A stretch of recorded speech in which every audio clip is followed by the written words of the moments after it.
ఒక ప్రశ్న. దీపారాధన ఎలా చేయాలి, అది కూడా అశౌచం ఏదైనా ఇంట్లో ఉంటే ఎలా, అది వారి ప్రశ్న. మంచిదే. ఆడవారు వెలుపల ఉన్నా పూజ చేసుకోవడానికి అభ్యంతరం అనేటటువంటి ప్రశ్న అసలు ఎక్కడా లేదు.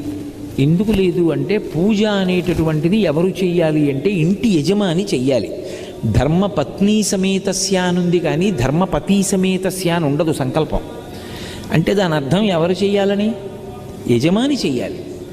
యజమాని చేసి, నేను పూజ చేసిన కారణం చేత నా పత్ని బిడ్డలు అందరూ సుఖంగా ఉండాలని యజమాని కోరుకోవాలి. కాబట్టి ఇప్పుడు ఇల్లాలు వెలుపల ఉంటే ఇంట్లో పూజ చేయడానికి అభ్యంతరం ఎక్కడుంది? అభ్యంతరం ఏం లేదు. ఆవిడ వెలుపల ఉంటే ఆవిడ కాదు కదా పూజ చేసేది, మీరు చేసుకోవచ్చు. ఒకవేళ ఆవిడ వెలుపల ఉందండి, పిల్లలు చిన్నవాళ్ళు, వాళ్ళ బాగోగులు చూడాలి, వాళ్ళకి వేళకి పలహారం పెట్టాలి, ఏదో పాలు కాచి ఇవ్వాలి,